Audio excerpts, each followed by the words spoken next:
Hello mga bossing! Welcome back to my channel.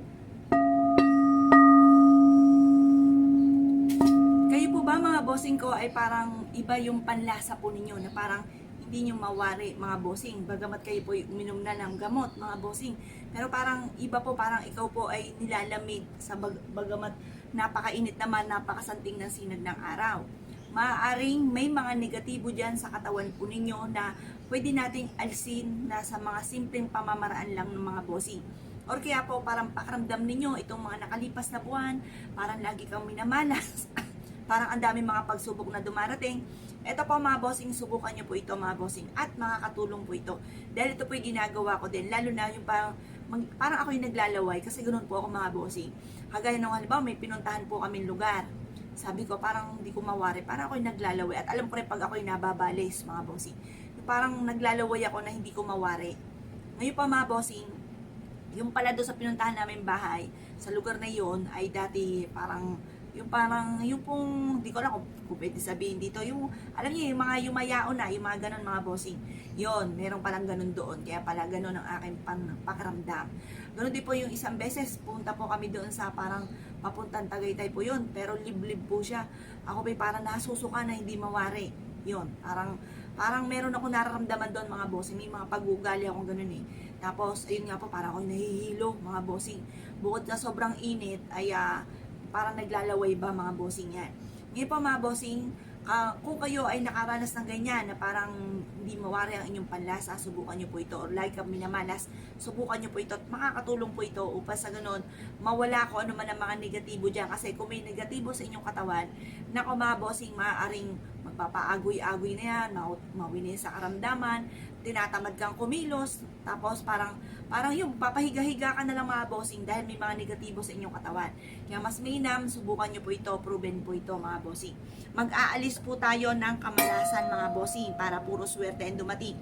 Ano ang gagamitin? Ito po at saka tubig. For prosperity ang itlog at for spiritual healing. Meron akong kakilalang albularyo, kaya wala na po yun. Yun po, sa itlog po siya bumabase. Kapag tumayo siyang ganyan, ayun po, alam niya na kung ano yung karamdaman. Or meron din ako kakilala, sa itlog siya bumabase na kanyang tinatayaan. Kapag tumayong ganyan, numero, halimbawa, number 1, tumayo na matagal, yun, tatayaan niya na po yun. Tapos hanggang sa makaanin po siya mga bossing, yun. Nakaka-chambers naman po siya sa mga ganong pamamaraan. Pero okay po yan mga bossing, kasi for prosperity to, for money, for attract ng pera. Mga bossing ko ang ating itlog. Ito po siya. Iko-cross lang po natin siya dito sa ating noo. Tapos, yan, iko-cross natin sa ating noo. Iko-cross sa ating palad. Iko-cross sa ating palad. Sa ating sa ating alak-alakan, sa ating talampakan. Yan, kaliwat kanan. Para mawala na yung mga negatibo. Yan, kinocross ko na mga bossing. Para mahuli na kung ano man ang mga negatibong yan. Minsan may tinuturo rin akong ganito. Malaking aluwan daw po, guminhawa ang pakaramdam. Subukan nyo rin po ito. Or pwede rin naman po yung lagi ko tinuturo na mula ulo, mga bossing. Yan, para masimot ang mga kamalasan. Pati mga kilikili po natin, mga bossing. Yan. Yung mga kilikili po natin. Yan, pagugulungin po natin para mawala mga kamalasan. Tabuin na lahat ang kamalasan. Yan, pagulungin nyo po sa inyong buong katawan. Makakatulong po ito para mawala na ang mga kamalasan. Yan po mga bossing. Pagtapos, pwede po kayong humarap sa may silangan at mag-wish na sa pamamagitan nito ay tinatapo ko na lahat ang kamalasan ko at huwag ka na muling babalik pa. Kasi kung may mga kumapit po sa inyong kamalasan, mga bad spirit, ito po ay mahihigo po ng ating itlog mga bossing. May kakayahan po ito na humigop ng mga negatibo. Yan, kukuha po tayo mga bossing ko ng tubig. Tapos, yan, babasagin po natin siya dito.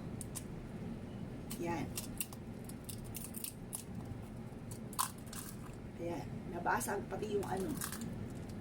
Yan. Nako, napakadami. Kaya pala, ang pakaramdam ay hindi mawari. Oh. Yan mga bossing, yung puti-puti. Yan po yung mga negatibo, mga bossing. Yung mga naglutang na yan na puti.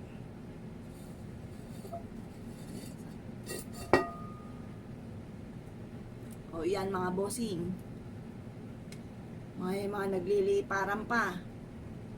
Na hindi, ayan pa mga bossing ko, yung mga negatibo na kumapit sa atin kasi for spiritual healing po yan. Itong ating egg. O may bilog pa, o mga bossing o. Yan o, may bilog. Yan. Yan pa mga bossing ko, yung mga kamalasan na nahigop. Mga karamdaman na nahigop. Yan mga bossing. Oh. Meron pa siyang bilog dito. Hindi masyado makita sa video eh.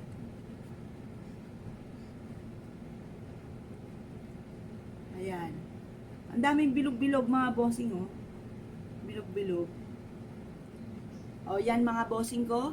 Isa ito sa mga pamamaraan para maalis yung mga negatibong enerhiya na kumapituko po sa atin. Mainam na makagawa kayo ng ganito mga bossing. Para kung parang feeling nyo ay lagi kayong minamalas, sa pamamagitan naman nito, magtutuloy-tuloy ang pasok ng swerte. Parang mas lamang mga bossing ko yung mga nakalubog na bilog-bilog. Ang daming bilog-bilog mga bossing. Tapos, konti lang yung mga nakalutang na ito mga bossing. Yan po yun. Tapos yung ano, yung mga, ito pa mga bossing, yung pinaka pula ng itlog, nagbilog-bilog din siya mga bossing. Hindi, bilog-bilog mga bossing. Yan, ito naman may mga nakalutang din na tigi-tigisang ano, yan yung mga bad spirit daw. Yung sa puti, yan, nagpapakita yan ng mga bad spirit. Kagaya nitong lumutang nito, yan, nahuli na po natin mga bossing.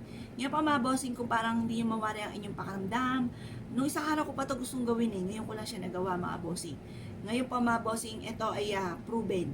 Kasi ako ganito rin, parang tinatamad ako, parang pakawari ko ako ay tatarangkasuhin. Subukan nyo pong gawin kung kayo po'y ganyan din ang inyong panlasa, lalo-lalo na sa mga panahon ngayon. Kasi bago ka mag-take ng gamot or kaya nakapag-take ka na, tapos parang iba pa rin yung panlasa nyo, maaaring may mga bad spirit na kumapit po sa inyo na kailangang alisin lang po natin. Kaya kung kayo naniniwala sa pamamagitan lang ng isang itlog ay makakatulong para guminhawa ang inyong pakaramdam, or kung halimbawa man ay para kung meron kayong hindi nakikita at nakakapit sa inyo pero nararamdaman nyo po siya, makakatulong po ito mga bossing. Subukan nyo na po itong tubig at itlog. Ngayon pa mga bossing, kapag nagawa nyo na ito, pwede nyo na po siyang lagyan ng konting asin, tapos itapon nyo sa may lababo. Or pwede rin naman kinabukasan na 24 oras, ilagay nyo lang po ito sa gilid ng inyong higaan at ito po ay makakatulong upang sa ganon masimot palalo ang mga negatibong enerhiya. Proven po ito mga bossing. Kaya kung kayo pinaniniwala at naisyo po itong gawin at meron kayong mga kilala na masama pakaramdam na parang uminom naman ng ano gusto nyo rin po na maalis kung may mga negatibong espiritu, wala naman po masama po dyan, ay i-share nyo po ang ating video sa kanila para magawa rin po nila ito dahil itlog lang naman at tubig ang ating kailangan. Kaya kung pinaniwala mga bossing, asya, good luck po sa inyo po lahat.